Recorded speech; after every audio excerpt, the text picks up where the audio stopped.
Good morning, good afternoon, good evening. Welcome in the Dragon's Lair. We're gonna rock and roll geopolitics today. It is a special emergency. It is 10 a.m. in the morning on the 28th of May, EST in Hawk Island, Montreal, Hawk Island. And yours truly gonna salute first and foremost the firefighters, the butchers, the bakers, the nurses, the doctors, the daycare workers changing diapers, and all the train conductors, the teachers, and of course the public workers. Actually, there's big public works projects in Montreal, and we can get some more going. It's good to have a job, and yours truly always working independently. But you know me with my neurological mental divergent condition of Asperger's, aka high functioning autism, is not just myself as an individual Aspie, somebody who lives with autism on the spectrum of autism, but generally my community has a very high unemployment rate of more than 80%. There was some improvement. There is, of course, some improvement in the past 10, 15, 20, 25 years of about 5-10%, but it used to be 90% in the 90s, but now it's gotten a bit better. So I guess better something, some improvement than no improvement, better some improvement than no improvement. So encourage them all to work out, train, exercise, and gonna salute again the butchers, the truckers, the welders, the train conductors, the public workers, the daycare workers changing diapers, and the electricians, the firefighters, and all the nurses, daycare workers once again, and the cooks, the bakers, and the construction workers, the plumbers, the workers of the North American Collectif, the warehouse workers, the dock workers, the pilots, the teachers, and all those bakers and cooks cooking some of that good food, and the maintenance, the public maintenance, the maintenance workers, the cooks in the schools, who serve a little bit of that good food, good meals to our youth, our younglings. And here we are. When you're gonna enter the Dragon's Lair here, and we're going to be discussing geopolitics. Now, if geopolitics is not an interest, I would encourage one to not watch the video. It's not going to be dancing. Dancing is my favorite sport, or rock and roll with that, but it will be a strictly merely geopolitical emergency session from a North American collective perspective. And that I'm an independent geopolitical theoretical analyst, theorist, philosopher, and strategist. I develop strategies for the North American collective in parallel to being an artist and an athlete. And I do really need a coffee because I woke up early, saw my friend after work. If I make a million or a billion, I'm gonna give my anonymous friend after work. And once again, I have to mention that I recommend the books if you want to learn more about autism and Asperger's, appreciating Asperger's syndrome. And this book also has been some help teaching Asperger's students social skills through acting. All the world is a stage. I know it's more like a paragraph, it has a big title, but for anybody who has Asperger's, or somebody who is a friend or an acquaintance or family member with in their family has somebody who has Asperger's, then I would strongly recommend Asperger's, this book as well. Teaching Asperger's students social skills through acting. All their world is a stage. I know it's a big title, but it can be of practical value, and practical value to integrate strategies of how to interact and build bridges with the neurotypical world, because I'm different. I'll always be different due to my neurodivergence, and it's something that, of course, over the years I had many struggles and hurdles, but it has gotten better and better and better over the past 3.5 years since I've accepted it and integrated it, because it took me more than 7 years. So, once again, salutations to the truckers, the butchers, the bakers, the nurses, the firefighters, the electricians, the cooks, the plumbers, the welders, and all those involved in the production distribution of food. We're gonna discuss geopolitics from an international, local, and of course local, national, and global perspective, because of course there's intersections of the geopolitical realities that we have them today. And speaking of geopolitics and the intersection of economics and geopolitics, because geopolitics incorporates international trade, international business, tourism, and geography, and politics, and culture, and society, I will gotta have to thank somebody donated it. It's a kit. It's a regular coffee kit, and of course it is from Mexico, and actually either from Mexico or Cuba, because Cuba is parallel as an island to Mexico, and Haiti, or Jamaica. That's the closest coffee that we can actually procure from to to have it in Canada, in Montreal, Canada, and the United States. Right afterwards is a little bit further down from Brazil and Colombia and Bolivia. So this one's from Mexico, and it's really really good.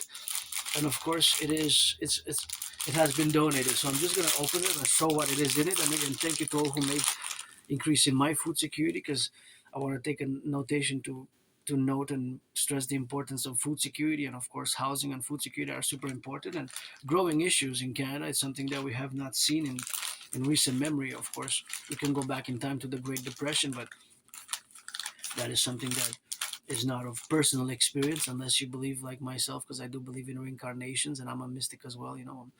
I believe in reincarnations. I was actually born three times post 7076 in the United States, once as a woman, twice as a man, served in the same United States Armed Forces three times. But the wars that I served in were 156 years apart. 156 years apart. And here it is, the coffee. So there's a mystery to this coffee because I don't know how much it weighs. I can speculate that it's about an ounce, 28 grams, but this is coffee. And I'm going to thank my anonymous friend for giving me this little filter here. So we're going to have the coffee, we're going to put it in, pour it, and we're going to, of course, also have the pot. It comes with a pot of coffee, it comes with a sugar, stevia, and of course, it's a kit. So it has sugar.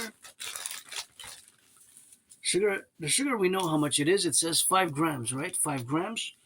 That's sugar. The stevia, we know how much it weighs, 1 gram, 1 gram. And of course, the coffee mate, we know that it weighs 4 grams. So basically, that's 4 plus 1 plus 5. These are 10 grams. I don't know how much the stick to stir is. So we don't know the coffee. So I cannot really calculate the ratio. I would have to weigh it. The ratio, the proportions. Let's say, for example, all the kit weighs 44 grams, right?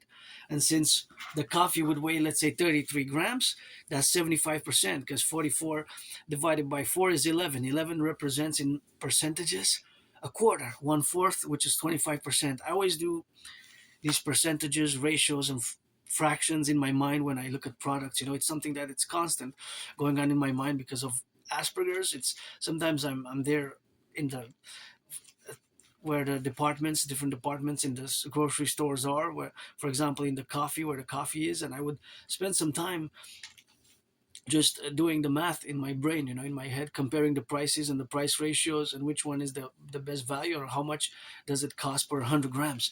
The cost, if I would buy that particular coffee, I would calculate how much it costs per 100 grams compared to the other one, how much it costs per 100 grams. Because sometimes you got 908 grams coffee, you got 1 pound coffee, 300 grams, 250 grams, 150, 100 grams. You have different packages with different weights, quantity, different quantity of coffee, and different prices. So you always can to get the best deal, not necessarily the quality, but the quantity. So sometimes I would be there for like 5-10 minutes, and sometimes I hear there's a code, it likes insecurity. I don't think that's always for me, but sometimes I believe that it's just to keep an eye on me in case because it's kind of strange, weird behavior. But to some neurotypicals view the 99%, right? But basically that's what I'm doing in my mind. There's a constant mathematical calculation, and I'm grateful, thankful for this cup of coffee. So before we get into politics, geopolitics specifically, I'm not going to use it all. Just going to start pouring the coffee, and we're going to use some, since it comes with a kit, this is going to be left over for when I come back tonight. I'm going to add it, and after my workout, because I work out March regularly, I have my ritual routine. So there we are. I'm gonna actually use the coffee mate today. I usually drink it black, but I actually want to use the coffee mate. Might as well use it. I'm gonna put it below, and of course I'm gonna be using the coffee mate here below it. So we're gonna stir, of course, on the relationships where we have now to be correlated in all the dynamics where we exist, complementarity wise, and it's something that I really appreciate, because it was donated, and it's really, really good coffee. I would actually buy this coffee if it were if it would be affordable for me at this particular moment in time where I do live under financial duress and stress, but I'm rich otherwise in kisses, in rock and roll, and in geopolitics, because that's my special interest, or aka obsessive interest. Aspies, we have obsessive interest, or I use the terminology special interest rather than obsessive interest, and that's best for yours truly.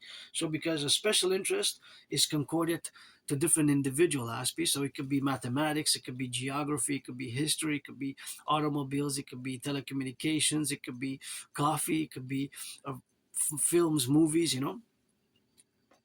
My special interest is geopolitics, and thus Aspies, we tend to be very good at those special interests, and for years and years and years, I've spent right in this room of Sun Temple every day analyzing geopolitical theories, philosophies, and events, and they happen every day, right? Every day there's geopolitical events that are unfolding across the world. And actually, I take great pride in what I'm going to say next because I actually predicted the current geopolitical climate and environment. I actually predicted the international crises, the international kind of the World War III scenario, which we have been living in the past since Russia invaded Ukraine or so. So even before Uncle Connie did the Davos speech where he mentioned first in French, his words, quote for quote, that it's an end.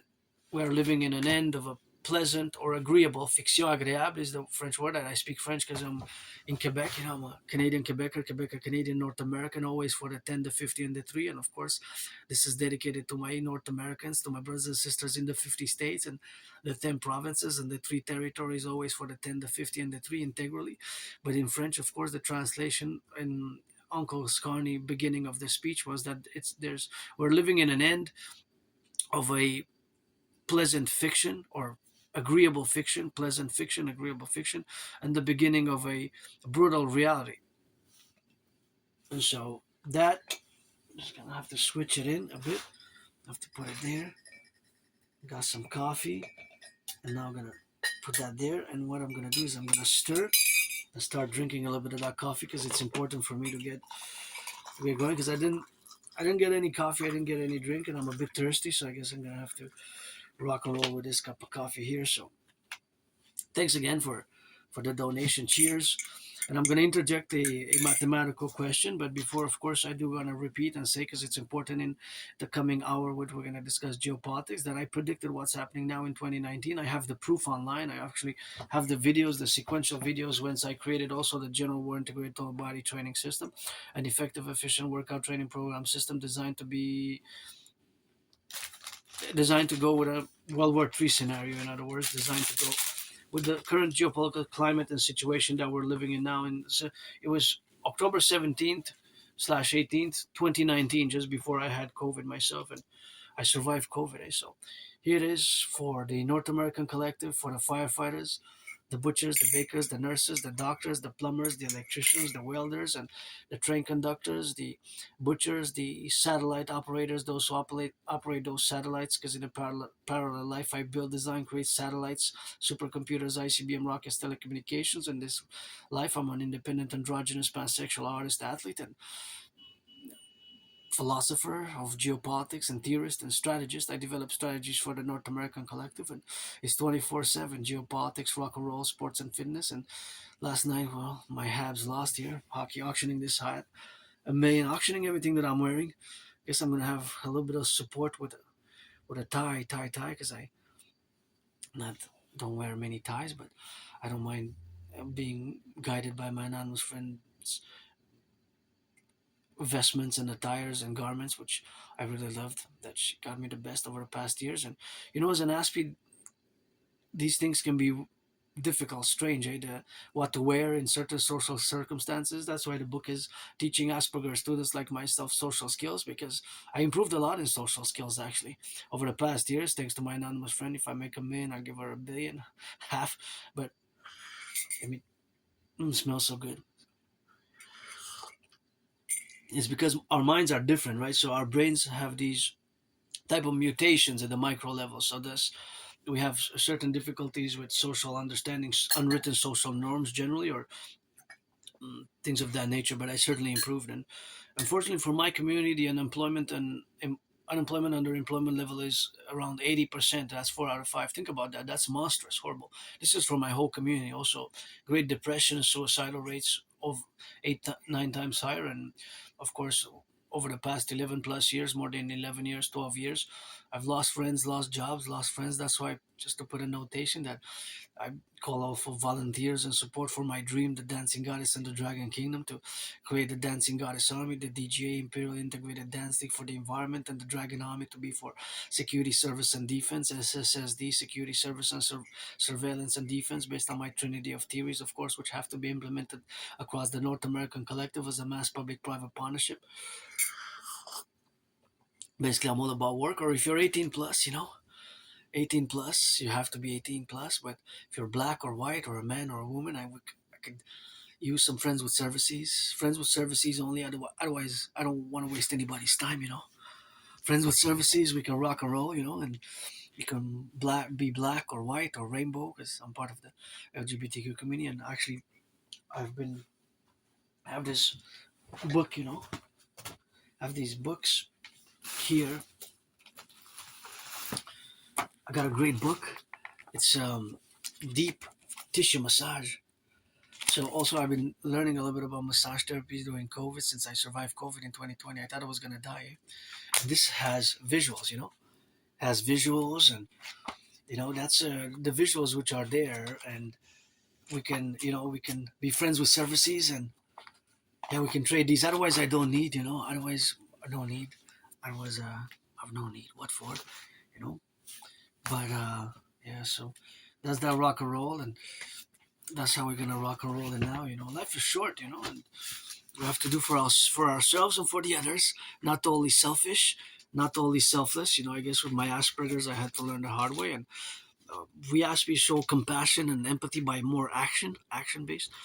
So speaking of action, now the United States has taken action again against Iran, and Iran reciprocated in the Iranian conflict. So this conflict has also made, of course, the price of gas go up. So I'm going to interject. I'm going to start the geopolitical emergency session now, or start it at the beginning, by saluting the important geopolitical players, me, you, and us, of the North American Collective. And important to begin to say, in the absence of the king, Uncle Connie, because the king is absent, and Uncle Connie pledged allegiance to the King of England and his heirs. And we should have never brought that to the 21st century, in my opinion. Canada, right? Pledging allegiance to the King of England, and his heirs, and the Governor General. And it, we should have been a republic on the 1st of January, the year 2000. Because now we have pressures in the East and in the West on our beloved Confederation. And we also have to take note that my philosophy's theory is that we have a common manifest destiny with my beloved American people in the 50 states, my brothers and sisters in the 50 states, right? But we have internal domestic problems now with the Alberta separation referendum on separation question, and in Quebec, the resurgence of Quebec separatism. Now, if you check my past videos, I have a concern here, a real geopolitical concern, that Alexander Dugin's strategies, theories, philosophies of Eurasianism, as outlined in the book, The Foundations of Geopolitics, are being implemented, right? Implemented. The foundations of geopolitics are being implemented. So, if the foundations of if those are being implemented, of course, my concern is that the Alberta separatist and sentiment movement, and even Quebec one, and other problems across Canada, which we have faced in the past, growingly in the past 7+ years, has been due to implementation of those strategies, which of course are outlined in the Foundations of Geopolitics. If you want to read it and make an assessment, I don't have to verbally explain them bit by bit, sequence by sequence, or strategy by strategy, but you can just do a little bit of research yourself and just be aware and have that awareness, and just go maybe even on Wikipedia. If you go and you look about Foundations on Geopolitics, Alexander Dugin, you're going to be able to detect, and by some intellect, you're going to know what I'm alluding to. So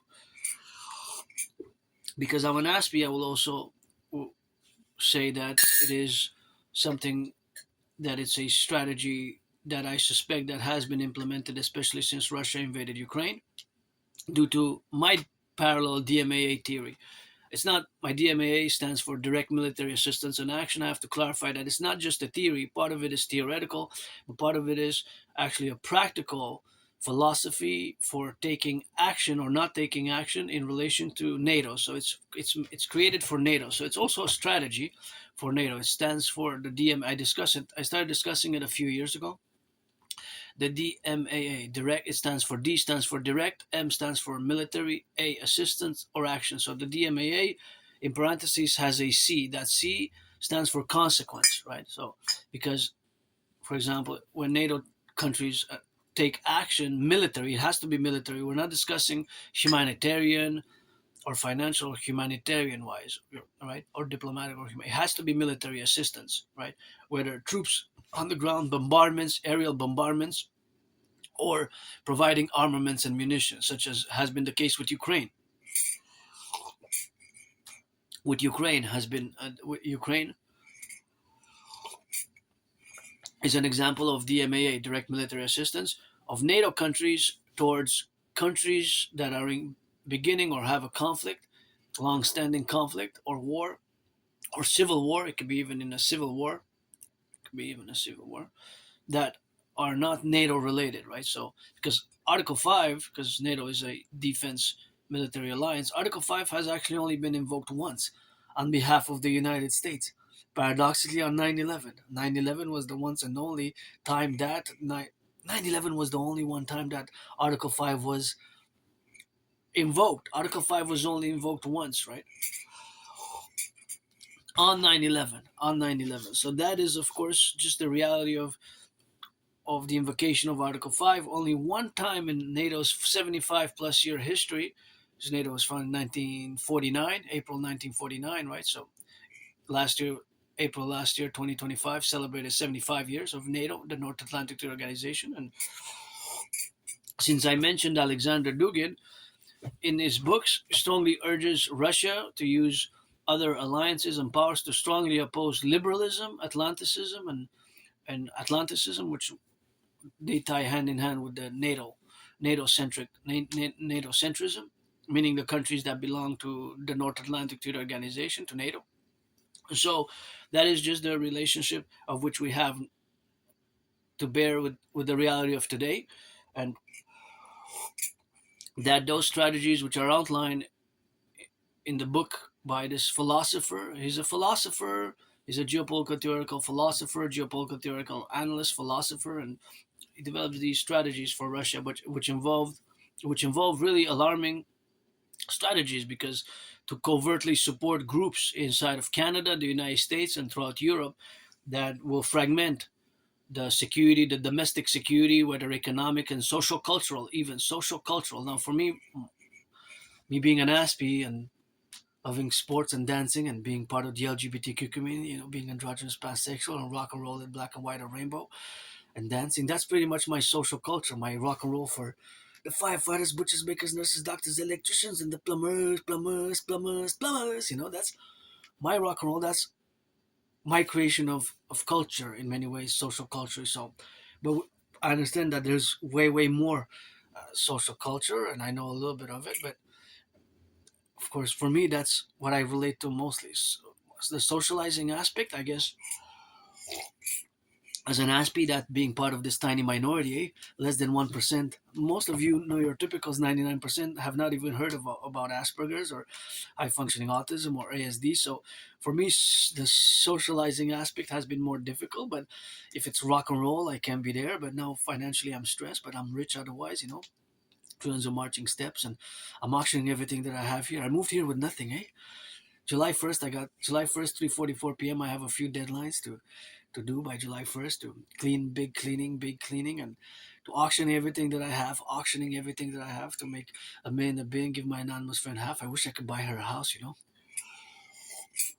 I wish I could buy my anonymous friend a house somewhere in Montreal or throughout Canada. And yeah, that's my wish in terms of my financial priorities. Pay my $10,000 debt. Oops. Pay my $10,000 Don't debt. worry.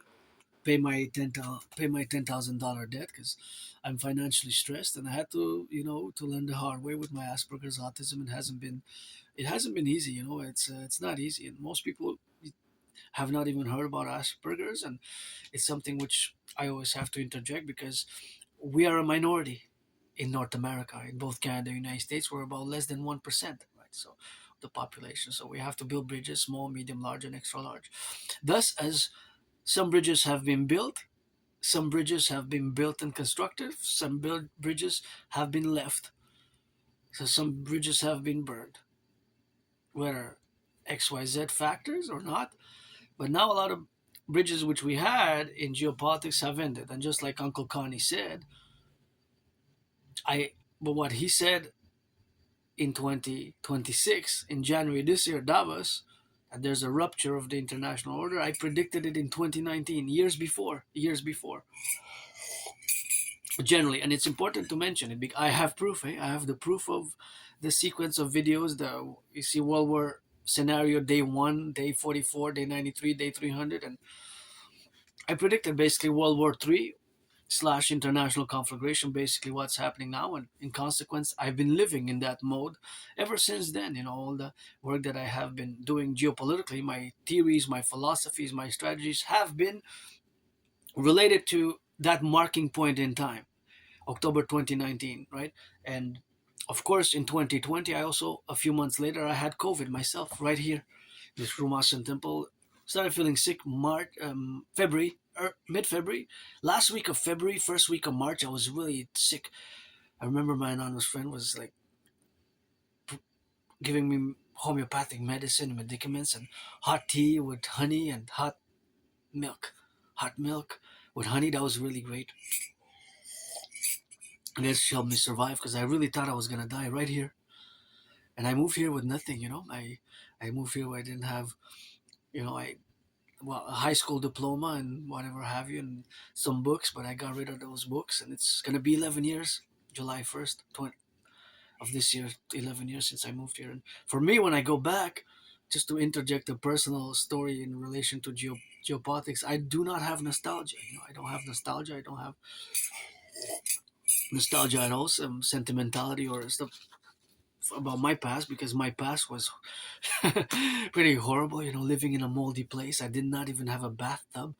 Probably gonna take a bath today or tomorrow over the weekend because I have a bathtub I can substitute for that massage therapy session that I'm craving. Because I live a very healthy, well, active lifestyle. Healthy, I do love sweets and that, but partly healthy as much as I can. I should eat more vegetables and legumes and get more supplements for vitamins, as my anonymous friend says I should. But I get exercise, I get daily exercise, and I live an active lifestyle ever since I crossed Canada coast to coast in 2017. Because before that, I spent a few years suicidal and depressed.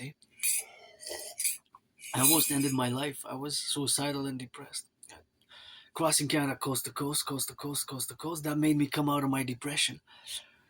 In August 2017, we went to Vancouver, BC. Then in that same year, 2017, September, we took the train, 25 hours and 44 minutes with the train, and 3.5 days from Montreal to Vancouver by bus. We had to switch several times the bus along the way in Ottawa, Thunder Bay, and then in in Winnipeg, all along the way to Manitoba, right? And Saskatchewan and Alberta. First is Manitoba, right? So it's Ontario, Manitoba, Saskatchewan, Alberta, British Columbia. So it's far out west. So that event made me establish a strong esprit de corps with my fellow Canadians and my brothers and sisters in the 50 states. I had like an awakening. But to be honest, because I haven't even left in the past 7 years, I haven't even left the island of Montreal. It's been 7 years since I have not even left the island. It's an island here. Montreal is an island of the hawk. HAWK, my totem bird, hawk, hawk, hawk. But it's been a long time. And, for years I've been discussing and writing on my theories and philosophies the need to mass finance tourism for mental health, for wellness, and for bridging the public-private partnership gap. Because my dream, fundamentally, my trinity of theories is a mass public-private partnership across both Canada and United States to fuse my ways and, of course, with the constitutional reform for the Imperial Republic, which is my dream, the dancing goddess and the dragon kingdom, is fundamentally a public-private partnership. They need to mass finance fitness, mass finance tourism in co-parallel, co-equally, because it rejuvenates. It fosters wellness and the strongest spirit of core and solidarity for the individual and for the others. Because we are a great North American collective, and in the North American collective, it's also includes Mexico. Also, Mexico is included, Jamaica, Haiti, Dominican Republic. Cuba is a paradox because they're socialist communist, still a one-party state, but they're still part of the North American collective. And as I mentioned in my philosophies and geopolitics, that we are a North American civilizational complex. That we're not only divorced, but we're distinct from Western civilization. So we're not divorced, but we are distinct. We have a distinction from Western civilization while not being divorced from Western civilization. So all these philosophies, all these writings, all this research and daily engagement in geopolitics for years and years and years, right in this room, office and temple, while parallel having jobs, losing jobs, making friends, losing friends, getting jobs, losing jobs, making friends, losing them, because it's tough for Aspies. People like myself, it's that's why I say for now I'm friends with services. Service you 18 plus, you are 18 plus, consent, hygiene. Otherwise, I don't need. What for? I rock and roll, and it's my rent's paid, and May, and gotta thank the construction workers, who build the houses. It's them that build the houses, and I always admire the construction workers, when they go on those cranes, and those who build the skyscrapers. I gotta interject. The skyscrapers, the workers who build the skyscrapers and the highways and the rails. It's something which we take for granted. As in 2023, I presented to the world my thesis, the privilege of civilization, in an oral format. In a lecture format, I presented to the world the thesis, the privilege of civilization, because civilization is a privilege. Gotta give a shout out to Hydro Quebec. Now we have electricity, and I'm doing this video, this work, with clean zero pollution energy that is does not pollute. And last night I lost power, but it was only almost 45 minutes. It wasn't a long time, around 45 minutes. No, not even an hour. So I just stayed and meditated, and I meditated in a rock and roll. I made some songs in the dark, rock and roll songs in the dark. I create rock and roll songs daily because I'm an artist, and I meditated geopolitically. And then when I look back at the news after that blackout, is of course there was the news that Iran and United States struck Iran again. So Iran got struck again. Iran got struck, and that means, is the open question, has the ceasefire ended? I guess we're going to see how it's proceeding today, because from the latest news this morning that I saw, Iran has responded, retorted, and even attacked Kuwait. So it seems that Iran is also attacking interests in the United States, bases. They see them as legitimate targets.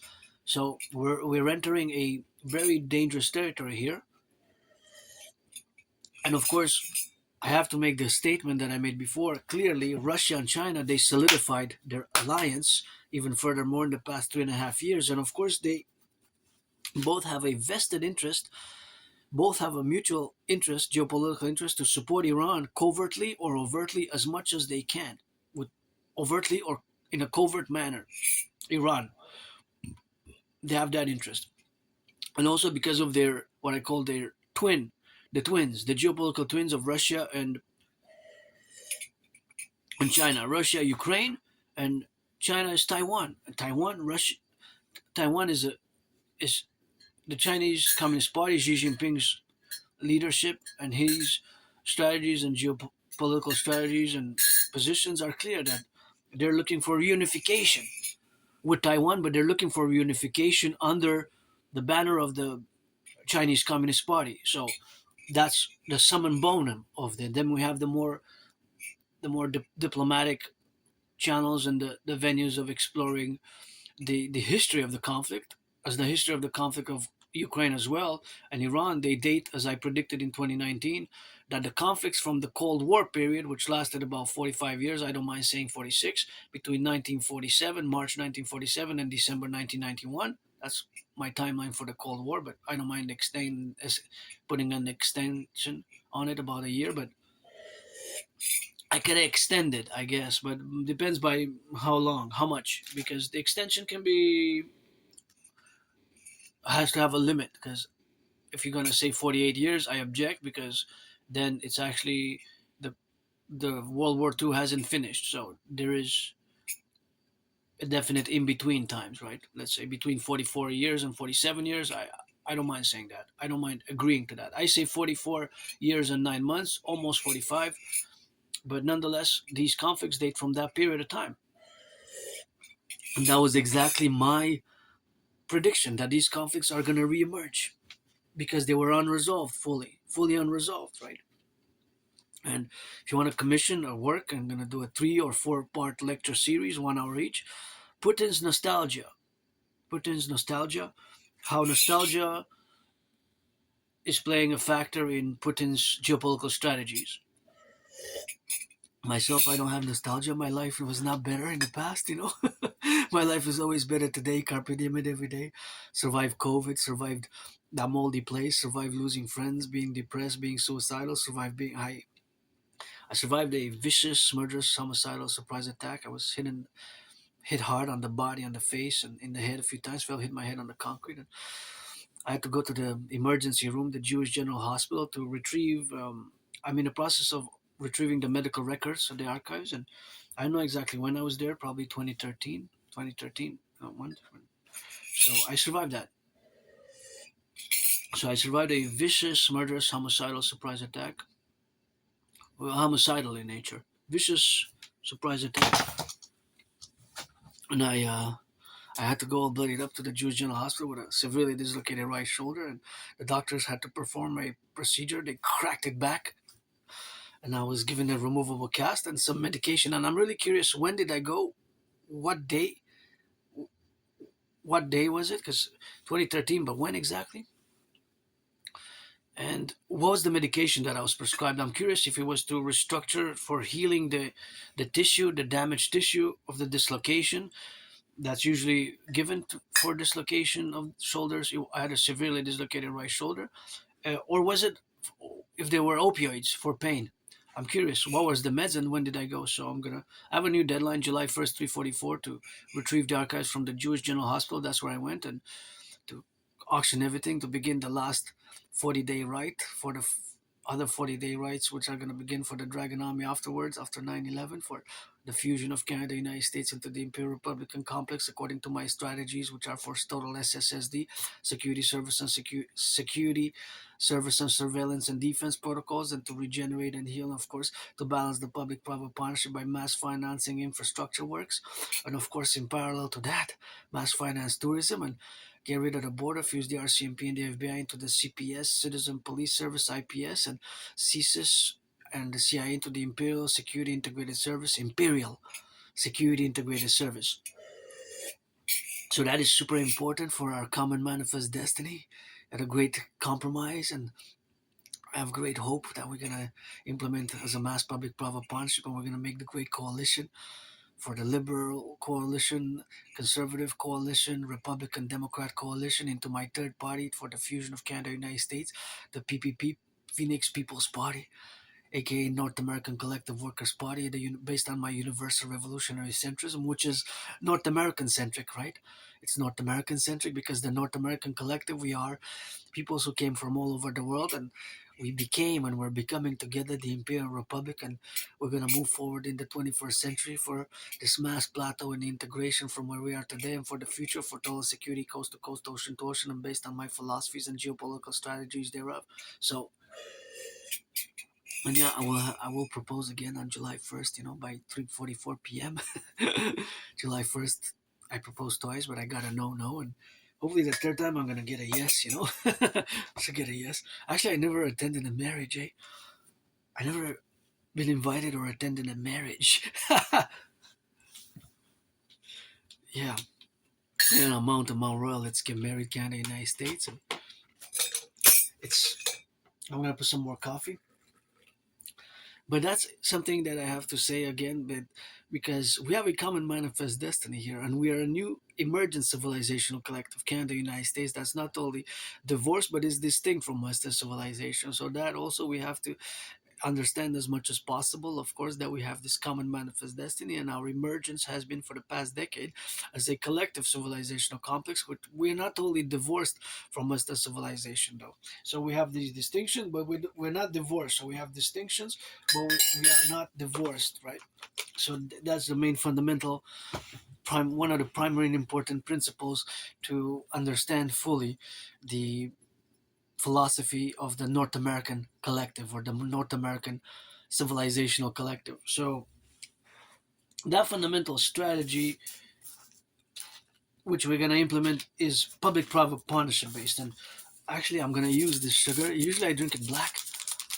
Most of the time I drink it black, but now because I have sugar and it's actually hecha in Mexico, so it's actually cane sugar. I'm going to use it. It's 5 grams, and it's it's something that I'm gonna put. So I'm gonna put it there. Then I'm gonna put it in. Just gonna put some sugar, and we're gonna discuss furthermore geopolitics. And again, should have been said at the beginning. Shoulda, coulda, woulda. But yeah, if you're not interested in geopolitics, maybe or you enter the dragon's lair, you should leave the baggage at the door. Geopolitics is not just only my special interest; is where I excel, and where, of course, as many Aspies with our special interests, we tend to excel. And yes, I am above average in mathematics. I love math, although I'm no Claude Shannon or Stefano Dobleja, but I do love mathematics. And now I'm going to interject a mathematical question. So, the mathematical question. So, the mathematical question is, of course, the relationship of being in the structure or the internal structure of the proceedings of where we are now. So, that relationship or that faculty or that aspect of mathematics, which many aspects we have, the fact that we have a tendency to be above average in math, can interplay a positive role as do our special interest. And like many aspies, myself included, I have ritual routines. I tend to have ritual routines with my special rituals and routines. And I'm a mystic as well. It's on the table, new table here. Interesting that the table has two sides. Every day I put them together, it represents Canada and the United States. And I got it by doing some work. I did some work about 15 months ago, and he said take the table as well because it's red at the bottom, and it has two sides, right? It has a middle point, a midpoint here. See if I could show it here. I'm going to show it on the table. And yes, that's a French book from 1978, a French book. And yes, that's chocolate that was donated. This I bought, but that's chocolate from Mexico. Although I think it's past due date, but chocolate shouldn't expire. And somebody donated Chinese tea. And this I bought halva. And you know how it is with the goddess, got books and food. But you see here, the table has this side here split, so it goes all the way to the other side there. See, so that those are the two sides of the table. So it's like it represents like the border between Canada and the United States to me. And I always push it back, and it's like one side has one side is bigger than the other, right? On this is the new table. One side is bigger, the other one is smaller. So it represents the geography of the United States and Canada, the geography of United States and Canada, the geography of United States and Canada. And I like to measure things, and I got this 6 inches here, 6 inches, 6 inches. I think I need a bigger one as well. Where's the 11 inches? I had the 11 inches somewhere. Somewhere there was the 11 inches. Anyways, because I like to sometimes measure things and do math and calculate weight and size and areas and size and quantity and things of that nature. I love math, so now I'm going to interject a mathematical question. And yes, at the table you have this. Is that my cousin Justin Trudeau? Maybe, I'm not sure. I'm not sure. But see, this is French because I speak French and I rock and roll in French. I speak French very well. I'm a Canadian Quebecer, sometimes vice versa, Quebecer Canadian when I speak to my brothers and sisters, les Québécois, and that's part of the North American collective. Also, what we made, the Great Linguistic Compromise. We made here what I call the Great Linguistic Compromise. But this book is a bit older, so it costs $5. It's from 1978. 1978. 1978, right? So it's 1978. It's not a new book. But Trudeau had been already a decade then, because he came into power in '68, right? Trudeau's father, right, in '68. So But that was during the Cold War, during the Cold War period. So interestingly enough, the Cold War period was a pretty hardcore time, It's, for Canada as well. And what alarms me is Russia's ICBMs in terms of military capabilities is the new Yars, the new Satan. Satan 2 can reach anywhere in Canada and the United States. It's the longest. The ICBM, intercontinental ballistic missile, that Russia has tested a few weeks ago, can reach anywhere in Canada, anywhere in the U.S., anywhere in the world. Actually, it can do a full circle from its point of launch, point of launch, whatever the coordinates are, because we have coordinates. But it can, in theory, it can reach anywhere in Canada. That's alarming because we don't have the Golden Dome yet. We've got to put a hawk in it. So we need to get the Golden Dome as soon as possible operationally to get coast to coast, ocean to ocean defense, coast to coast, ocean to ocean defense, and in a parallel life, in a timeline where I live in the year darkness 20 July 2030. This is the year darkness 2030. I build satellites, construct supercomputers, ICBM rockets, satellites in the sky, and telecommunication instruments and antennas. But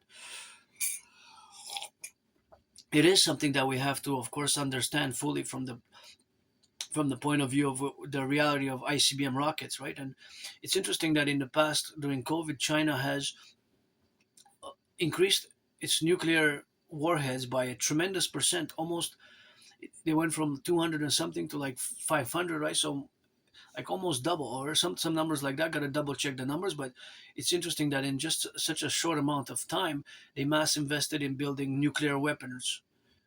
They increased their nuclear arsenal by a lot in just the past 6 years. China, eh? They haven't increased it such in 60 years, and now in just 6 years they mass increased it. There's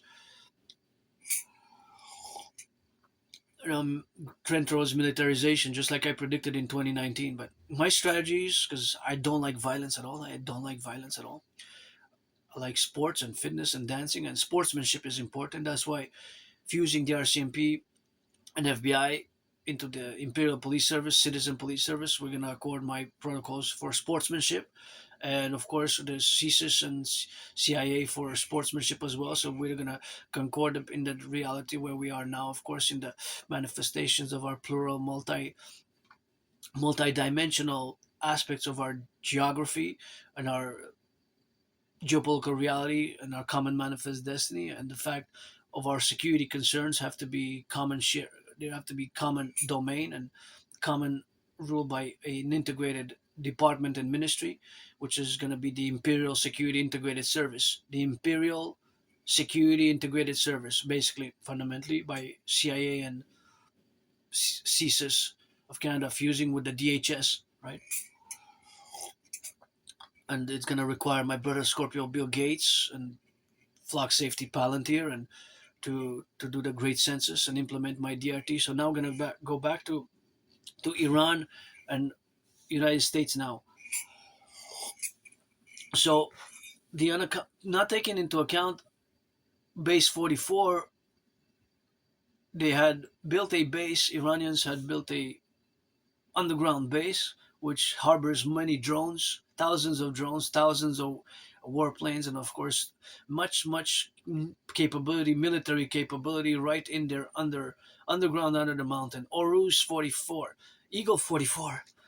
But that is because they wanted to celebrate their 44 years of their successful revolution, because Iran, as we know it today, they declared their Islamic Theocratic Republic on the 11th of February 1979. It was 11th of February 1979. So 3 years ago, February 2023, they had opened that base 44, and it took them some decades to build, right, to construct. So as I mentioned in the past weeks, it was kind of like a fumble recovery. In football, when you have fumble, when you fumble, right? In football, when the offensive player fumbles and the defensive player recovers, that the defensive player becomes turns or converts, transforms into an offensive player, which can gain yards and even go for a touchdown. In this case, it was kind of gaining yards, right? So it was like a fumble recovery by the adversary team. So say Israel and the United States formed the offensive team with the attack what's called the preemptive attack, February 28th of this year, or aka Operation Roaring Lion. And of course, it was like a fumble recovery, right? So then the adjacent team goes and strikes deep, strikes deep into the territory because they started striking even in Saudi Arabia and even all the way to Israel, right? All the way to Haifa and Tel Aviv, Jerusalem, and some missiles pierced the Iron Dome, right? So some missiles pierced the Iron Dome, and of course, piercing the Iron Dome has been a problematic for the defense of Israel as well, and in concordance to my protocols from the past, which I diverged before October 7th, but now we're gonna have to do a revision, a 2.0 revision, and updating it because protocol initiative Genesis 33 was pre October 7th, right? Because in a state of war as we had as we have now, post October 7th, my implementing the protocol, the theory known as Genesis 33. It's partly spiritual mystical because it makes a reference to the twins, right? The twins in the Bible, Jacob and Esau and Jacob. Right? But it's more for also for today's geopolitical environment. So it's more geopolitical than mystic. But yeah, indeed, Genesis 33 is a biblical reference. But as I said at my table, it's God Goddess, GODDSS, and my will, my volition to build the forgotten goddess temple. Not that the goddess needs my temples because she dances with her brother the sun, and I'm a piece of dust. Sometimes a POS for some, but she's got the pyramids, so she doesn't need me. But I want to build it in our empire, and to build the biggest sports arena ever built near the Great Lakes, to be 11 times bigger than the Caesar Superdome. The Caesar Superdome. So, of course, to be 11 times bigger than the Caesar Superdome, that is, of course, me and Donald Trump, Granddaddy Trump, inaugurating it by a boxing match. And I got the gloves, eh? It's been a few years that I got the gloves here. A few years that I got the gloves, and my anonymous friend, if I make a million a billion, gonna give her half. And these gloves were gifted to yours truly 2018. Like, it's gonna more than 7 years ago. Because I started challenging Donald Trump in 2018 after Granddaddy Trump's first presidency, when Donald Trump imposed tariffs on Canadian aluminum and steel. So I got to auction these because I did some boxing in them, and they're a bit pierced. They got a bit damaged, but still good to go. Gonna auction them for a million to give my anonymous friend half because she gifted me these and put them to some good use. And Granddaddy Trump, I've been challenging him to a boxing match, and let's fight on the Canadian-U.S. border and build together. Canada, United States, the biggest ever sports fitness arena ever built, and to signify the fusion thereof, let's build the Imperial People's Coliseum to be 11 times bigger than the Caesar Superdome in Louisiana. Well, one of my favorite Super Bowls out of many, many Super Bowls were played battled out there. Super Bowl 47.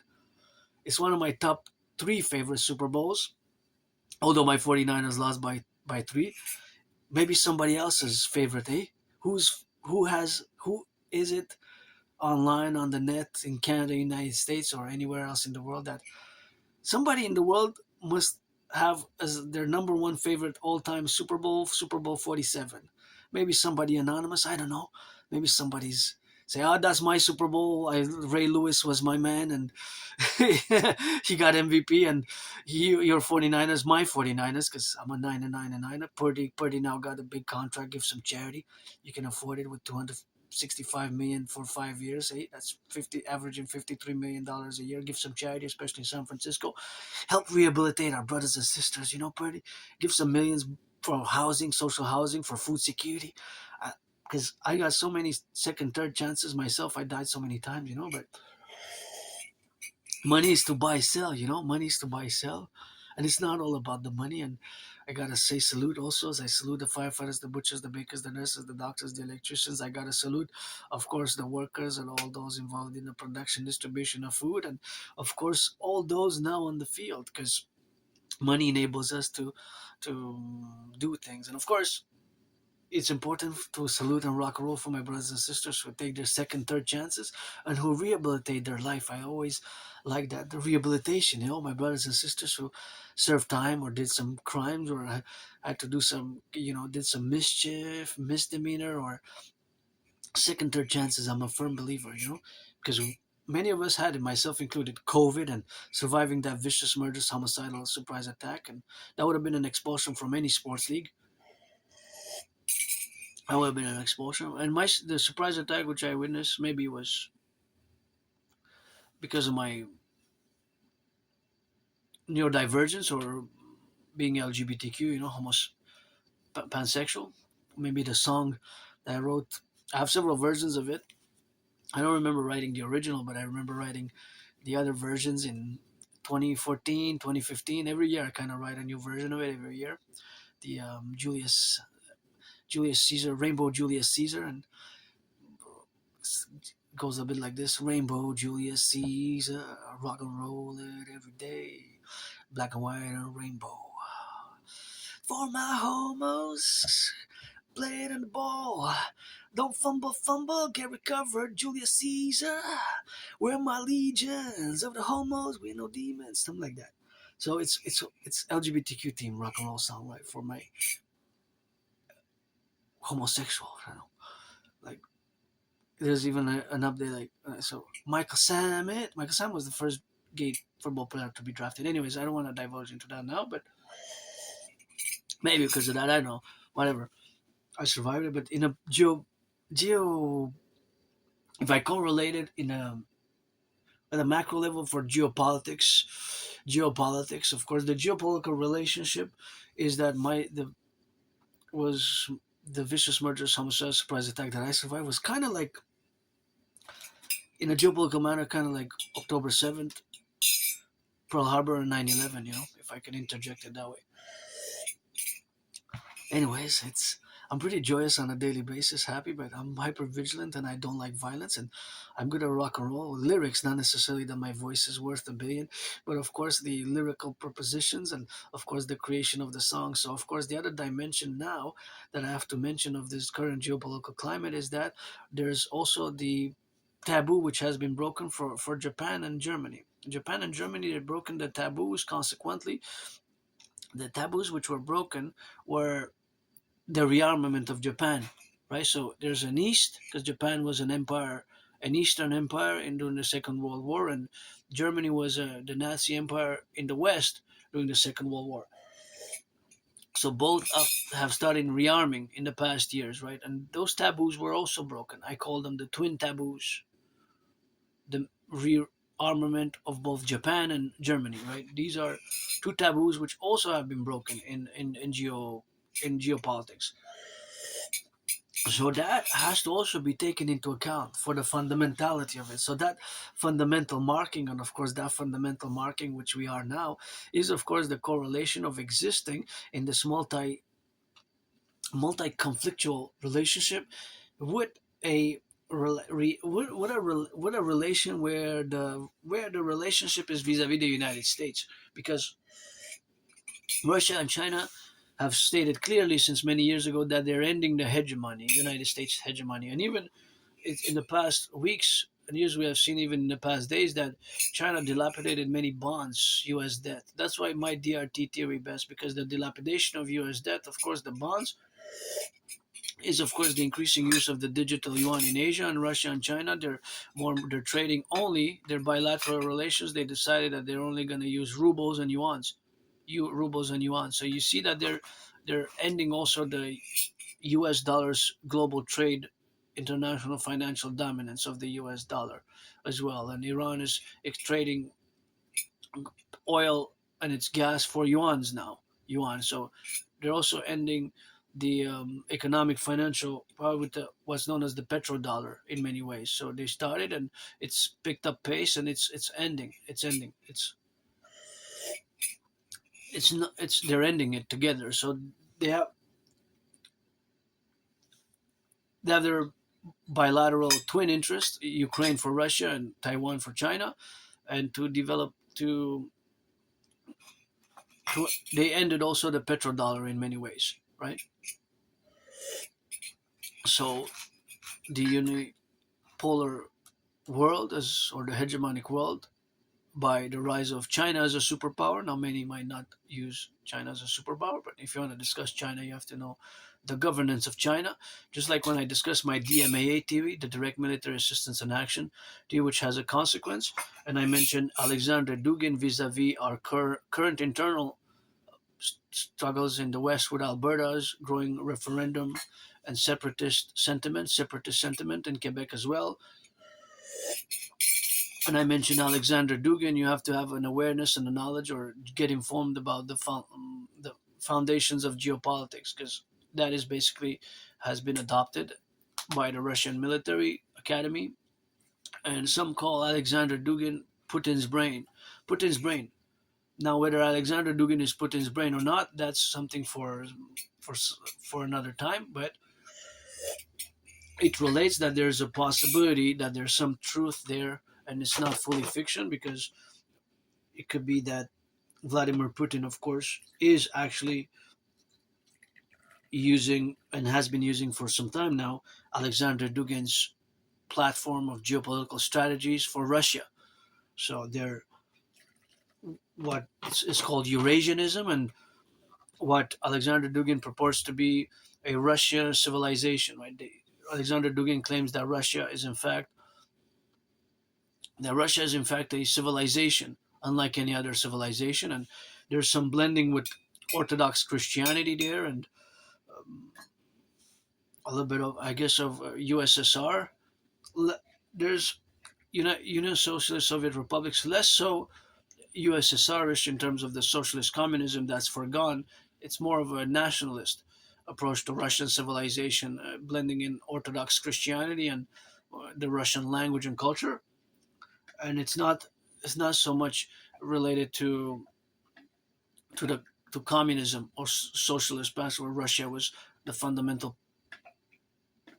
The Bolshevik Revolution started, of course, in Russia, and of course the USSR expanded right afterwards.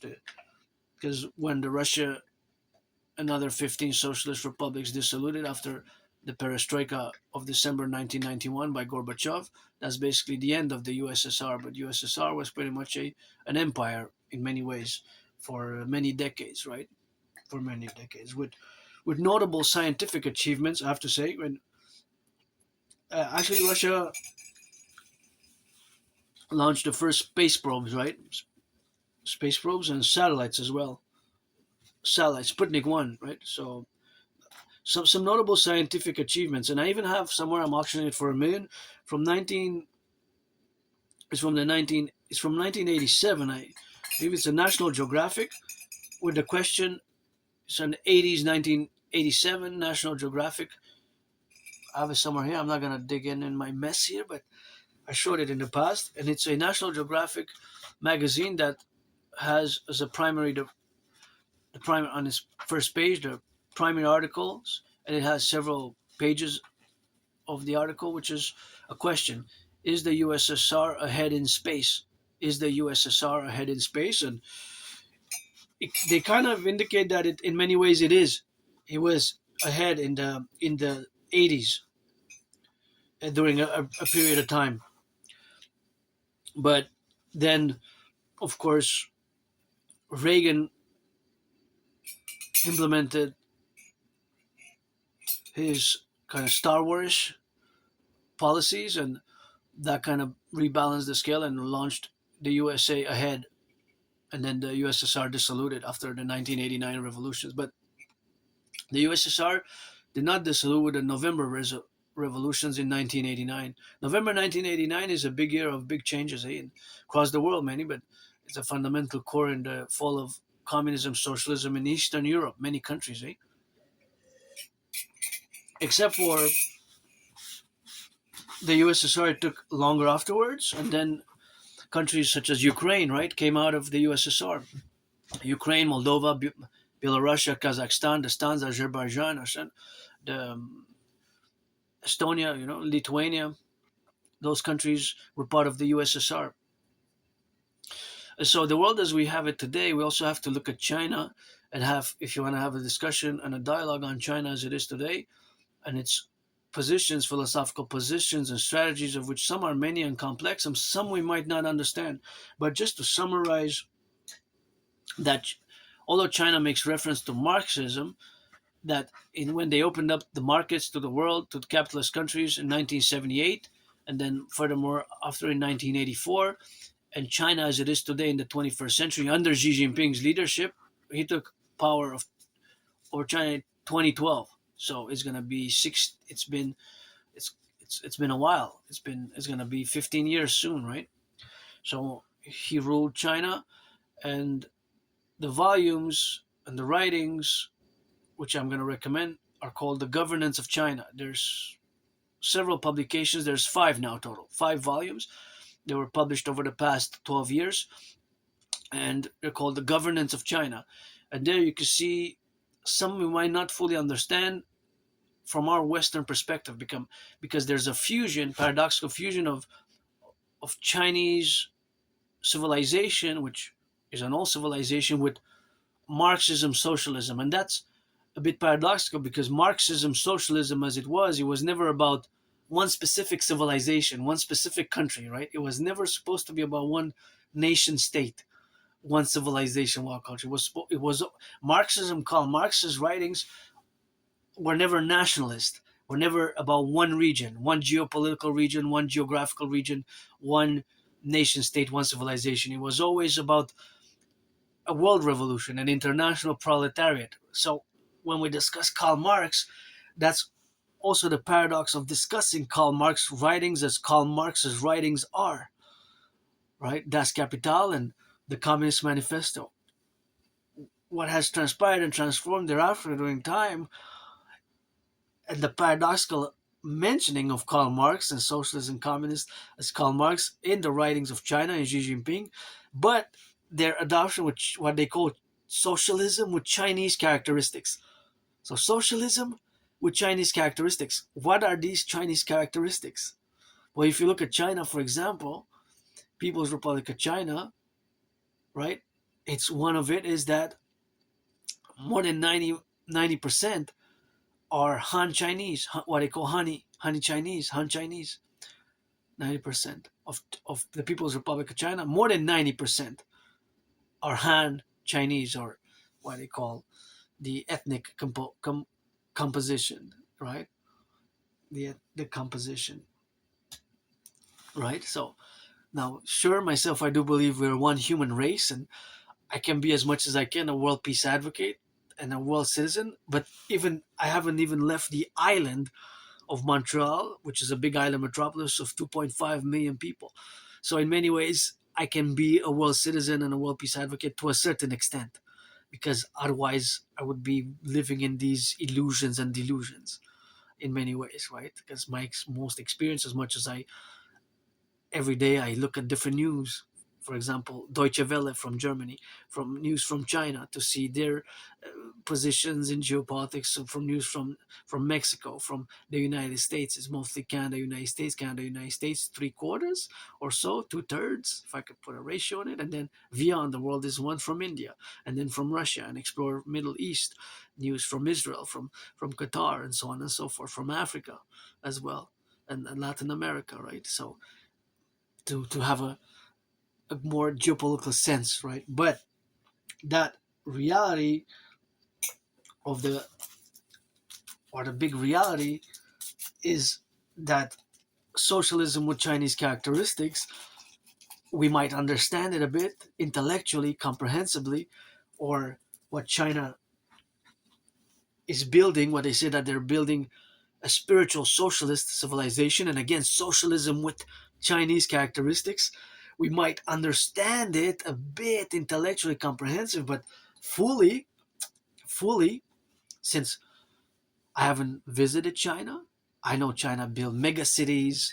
Chongqing is a great cyberpunk-like city. Chongqing is like 44 million people, right? The whole metropolis areas, and they build massive infrastructure and massive factories and massive big mega metropolis cities and massive ports and massive airports, right? Infrastructure over the past 20 years, especially in the 21st century, right? The 21st century, and that they're building socialism they're spiritual socialist. Civilization now spiritual for me, God, goddess, rock and roll, North American, get a little bit of gridiron, get a bit of good cheerleading, get a bit of that good twerking, rock and roll dancing. That's my kind of spirituality, rock and roll. And a little bit of justice by doing some second, giving some opportunities to people who are neurodivergent like myself, and my brothers and sisters who are rainbow, and my brothers and sisters who are blacks.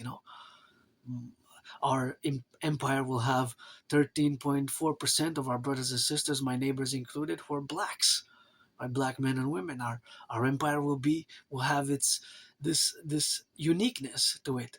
Part that we all came here and we're gonna become this fusion as our common manifest destiny by implementing a mass public private partnership via my Trinity of theories, right? So that it also has to be understood as well. So now we have several points of contention for the day, which I'm and for the coming days, which I'm going to meditate in, with all the problems that have been growing in Canada, such as the growing food insecurity. Food bank usage has doubled in 7 years, not 40, 45 years, not 30 years, 25 years, in 7 years since 2019, food security has doubled. So, of course, all that to say is that we have had certain problems of security as well. Look, in 2024, October 2024, the RCMP dismantled the biggest ever drug super lab in Canada, fentanyl. Now, since 2018, drugs, cannabis, and marijuana, and we have. I don't smoke myself much. I don't actually. Last time I took some puffs of legal cannabis was 3 years ago. I have a joint that I rolled 3 years ago. I haven't touched it, I haven't smoked it, so I don't smoke. But I have leftovers from 3 years ago when I bought legal cannabis, the most affordable, I think, for 3.5 grams for like $19 US. So like $6.60 the gram. I still have leftovers from that. I don't know if it's still good or not, but maybe in the coming days, weeks, months ahead, in the summer, maybe. But anyways, and yeah, so this fentanyl also on the black market, there's something odd with it. Is it related to my DMAA? Is it been tampered and transnational criminal cynical organized groups in cahoots with foreign governments have been converting it into a bioweapon? And yeah, we have some issues, and the fact that in 2024 the RCMP dismantled the biggest ever drug super lab, eh? Never in our history has it been such a big super lab. It supposedly had enough fentanyl to kill the population of Canada twice over. Twice over, imagine. That's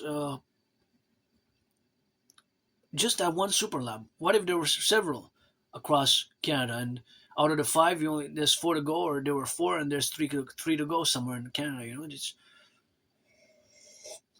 It's worrisome. It's worrisome, and we have to balance security and liberty with prosperity, and my theory is best. I firmly believe so. Geopolitical emergency, workout, train, exercise, and do some good deeds of goodness and kindness, and to your neighbors, to your friends and families. Love you.